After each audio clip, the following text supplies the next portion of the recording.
The city of Los Angeles was buzzing last night as LeBron James made his first appearance at Staples Center, but the King's mind might have been in a different city as he was caught watching the Cavs game in the Laker locker room ahead of the game.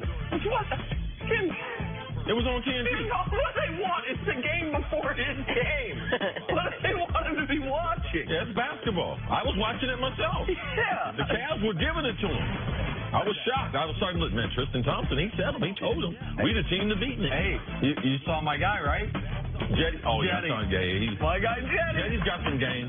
Yeah, he's doing an internship in Cleveland. Eventually, he'll be in L.A. He's got to be. Yeah. He's got to be. Shooting that three. By the way, you see what locker LeBron has in Los Angeles? You saw that?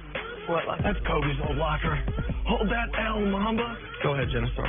It looked like he's wearing Kobe's old shorts. I was just going to say, those are the shortest little, tightest LeBron things got on some 34 snugs. He thinks he's like a St. Vincent or something. Stories brought to you by the unexpected energy of ExxonMobil, sticking with LeBron. A new chapter begins in L.A. The Kings scored 13 points, 3 boards, 15 minutes of play. He said before the game, it's a new beginning, a new start, it's new excitement for myself. What'd you make of LeBron's Staples Center debut last night, Chris? Oh, I enjoyed it. I mean, I've been a Lakers fan, man, since I was in the 9th grade. So seeing another superstar come to the Lakers, and now with us doing this show, we're covering him, it's exciting. The only way it could be more exciting is we were doing the show from L.A. while LeBron was there. That's real talk. All the bosses y'all here, you want to do something for me? You want to make me happy? Let us be able to watch the game. Go ahead. Okay. I'm sorry. I got nervous that I was going to have to pack up my family. No problem. Listen, he played the whole first half, played well. Talk to Steph. That's your move. He's going to play more this preseason than any preseason that we're familiar with because of all the new teammates. It's a good home debut for the Lakers. Their last game was in San Diego, so first time Staples Center crowd gets to see him in a Lakers uniform. All right, Klay Thompson is preparing to try and help the Warriors three-peat. However, he said individually he wants to make an NBA all-defensive team and thinks he certainly should have by now. Do you think Klay can do this? Man, I mentioned this last week when Kevin Durant was crying about, we don't get any credit and everything. That guy deserves some credit. He's been one of the best defenders. I think he's invaluable as far as him, Draymond, and what they do defensively. It gives them that edge, that toughness, and it's predictable. 82 games, Klay is going to be out there for the most part, and you're going to be getting great defense from him. I believe he's really, really underrated as a defender. I couldn't believe this when I read it because I guess I was wrong, obviously. I assumed Klay had made at least an all-defensive second team. He's never made an all-defensive team. It's insane that he's never made an all-defensive team. What his responsibility is, the way he, in the past, has protected Steph on that end of the court, always drawing the other team's best player. No, he is. There are not 10 better defenders in the world than Klay Thompson. There's a first and second team. He never even made a second team. I hope he makes one this year. He deserves it. Let's move on to Le'Veon Bell. It was reported that he'll show up to the team during the Steelers' bye week. However, head coach Mike Tomlin said, I have not talked to Le'Veon, and I really have no Le'Veon update. See, do you think that he will indeed show up week 7 during that bye week? I mean, I have to take him on his word. I'm hoping. I mean, I don't think the PR hit would do him any good. I think that other teams are watching now. So him saying, I don't want all these carries, I do believe what he does from here on out will affect his free agency. It will affect how much guaranteed money that he gets from another team. I do believe he will get a new contract with another team, but what he does from here on out the rest of the season, I believe will affect that. But it also, Coach Tomlin's comments tell me that while Le'Veon talked to Jeremy Fowler for the story, I don't know that he communicated this directly to Tomlin. Like, hey, Coach, I'm going to be there week 7. It would appear that Tomlin got the information the way we did through Jeremy Fowler's story, so he doesn't want to go out on a limb saying, yes, he's going to be here when he hasn't heard it from him directly. And finally, Monday night could be a milestone for Drew Brees. Brees is just 201 yards away from breaking Peyton Manning's all-time passing yards record and on the verge of joining the 500 touchdown club. Nick, is Drew Brees historically underrated? Yes. I mean, I think there is no player that, in a historical context, in the NFL right now is more underrated than Drew Brees. Why? By the end of this week or next week, he's going to have thrown for more yards than anybody ever. The game you did see, he set the all-time completions record, and he is 44 touchdowns away, 45, from the all-time touchdown record. So there is a good chance he's going to hold the triple crown of quarterbacking when he retires. Completions, yards, touchdowns. And nobody talks about him as one of the 5 best quarterbacks ever.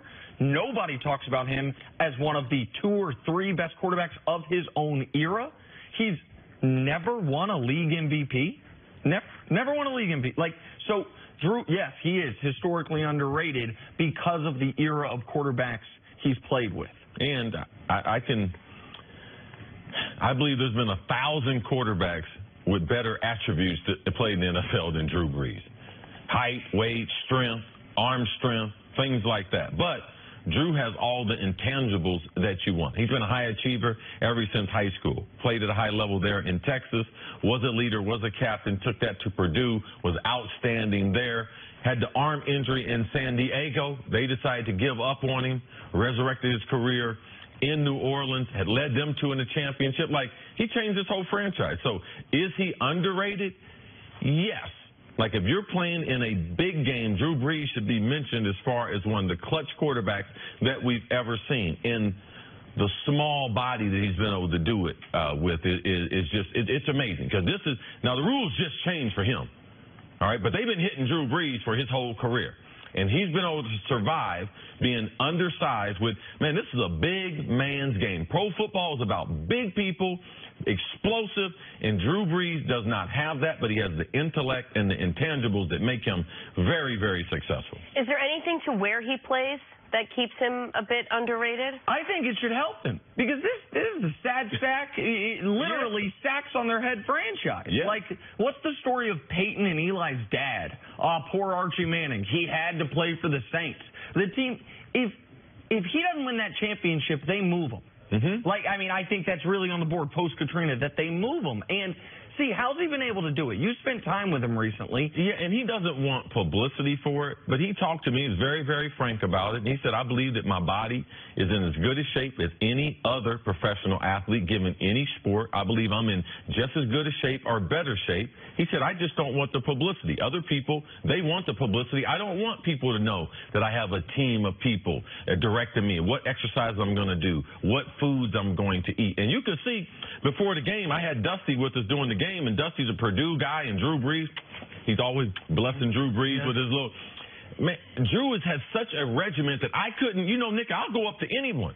Before the game, he was so locked into this regiment that he does before the game, I couldn't even break through. I was like, man, that's what he does. He's got a system that's made him so successful. I just have so much respect for him on and off the field. All right, let's move on to Jason Garrett now. Quick wiki search will tell you he's been the head coach of the Dallas Cowboys since 2010, only making the playoffs twice in his tenure. But a quick peruse in Gary Myers' new book on the Cowboys tells us Garrett will keep his job for a while. The book reveals that Jerry Jones likes Jason Garrett so much he's, quote, averse to starting over with a new coach. CC, what do you make of Jerry Jones' faith in Jason Garrett? I believe he has a tremendous amount of faith in him. I believe that Jerry likes Dallas people. He likes guys that kind of been around the Dallas organization, kind of understand it, because he's had the opportunity to have big-time demanding coaches. He had Bill Parcells. We saw how that ended. And there's a reason why those end that way. There's a reason why Jimmy Johnson walked away from one of the best jobs ever and one of the best football teams. I think Jimmy Johnson walked away from the best football team in the history of pro football. A coach who's healthy and walked away, that's what he walked away from. Because as defending champions. Yes. Not like, this devastating loss at the end of the year, I just can't do it again. As defending champs walked away. And the reason why, because Jerry Jones and his influence. He wants to manage in a certain style. He believes that he's a football person because he played football in college. His whole fortune has been built around the Dallas Cowboys. He cashed it all in. He bet his whole life savings, everything on football, and he loves football, loves pro football.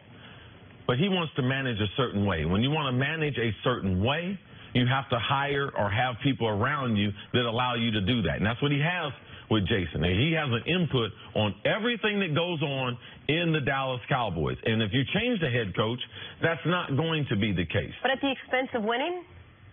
He thinks he knows how to win. Yeah. He's won championships as an owner. Now, he ain't won since most of our audience. They ain't seen him win. Right. But in the last 20 years, they've basically been a 500 team. a lot of people do not realize that. And listen, Jason Garrett there's only 2 coaches in NFL history with more wins than Garrett and fewer playoff appearances. So what does that mean? It means he has gotten a longer rope than almost any coach ever, as far as to be the coach since 2010 and to have made the playoffs twice, have only won 1 playoff game. That doesn't really happen almost anywhere. Marvin Lewis can't win a playoff game, but they've been there 7 times, I think, since he's been the head coach. And that was the Bengals, which was the AFC version of the Saints to our previous conversation, not the proud Dallas Cowboys. Right. This is where I think it hurts the Cowboys. Jason Garrett knows this. And anybody that's ever gotten too comfortable in a job knows if you feel like, man, I've got a great job. I don't know that if I lose this job, I'm going to get a job at this level again, at least anytime soon. The easiest thing to do is not rock the boat. The easiest thing to do is bring back Scott Linehan every year. The easiest thing to do is to be the clapping and conservative, which is what we see from Jason Garrett on the sideline. It's easy to do that. You got that pretty good. Right, yeah, I mean, right there, and it'll be okay. And to just let's make sure we don't bottom out. They only bottomed out 1 year that he was there. That was the year Romo got hurt, and they didn't have a backup plan. The other year Romo got hurt, Dak was there, and they go 13-3. Like that's. Sometimes you need, and I hate to use this cliche term, a disruptor. Sometimes you need someone that will say, you know what, I'm all in on this. If it doesn't work, it doesn't work. Who's a disruptor? Sean McVay was a disruptor, man. That dude's younger than me. Yeah. And, I mean, they make him the head coach in L.A., a single 31-year-old good-looking dude. Go coach the L.A. Rams. Let's see what the hell happens. And it's worked out. Now, that doesn't always work out. When they brought in Tressman from the CFL to Chicago, that was considered a little cutting edge. That didn't work out for them. I'm not acting like new and young is always better, but it gives you a chance for change. And if Jason Garrett felt like this year, he was coaching for his job, I think you would see maybe more aggression. Maybe you don't bring back the whole coaching staff after a disappointing 2017 or most of the coaching staff. But when you feel like, man, the owner, my boss likes me, and I'm smooth sailing, you want to make sure you keep it inside the hedges. Well, I'm concerned about Dallas. They have a level of comfort working with each other, but they need something. And I'm not going to say changing the head coach, but how Jerry has done things, he's very, very comfortable with that. And Jerry's in love with football. But the only thing Jerry loves more than football is loves the Dallas Cowboys. And Jerry's about pushing his brand. Jason Garrett has been good for his brand. Now, you don't have to win championships to make money in the NFL. That's obvious. Jerry would like to win a championship going out. Like, he's been a champion, but he would like to go out as a champion. He's in the Pro Football Hall of Fame, and that was a tremendous get for him. He had to put a lot of energy and effort into getting that done. And now, with this new stadium, he would like to, and I don't know how long he's going to live, but he would like to win a championship for the Dallas Cowboys. And Jason Garrett gives him a comfort level that he likes to deal with. All right, well, before we go, we wanted to, look, we have fun and we poke fun and we have a good time with each other. But you know what? When it's a birthday, got to have love. It is Nick Wright's birthday today. We want to wish him all the absolute best. We love you so much. We got you the one thing that you guys are never, Gee, that's you got me a Chipotle burrito? There you go. Look at this face. Burrito. Look at now. Oh, God. Finally, I got my first Nick Wright high. I appreciate that. I'm looking for a big cake so I can hit you in the face with it. You know I specialize in that. Yeah, I know. I saw what you did to Whitlock. Thank you very much. Nick lives and dies by the burrito. All I wish for is that on my next year's birthday, still doing this damn television show. Hey. I'm like Jason Garrett, man. I got a great job. Don't know when I'm getting another one like this. Let's just keep it in the hedges, see? Well, Jerry Jones, you're working week to week, boy. Let me tell you how we're going to do it around here. That's very nice. No contract extension for you, son. Nick Wright, everybody. Thank you guys very much. Nick Back to the Wright. team tomorrow. Do another good job. We'll have you back next week. I appreciate that. Yes, sir. Appreciate that. partner. Thank you so much. Appreciate y'all. Happy birthday. Much more Does that mean I get to eat this after this. Yeah. We got it Tuesday. Yesterday. I'm going to hit your head and knock you out. Solid as a rock. New York, man, these streets are tough. I'm going to eat that. Thanks, y'all. Fridays this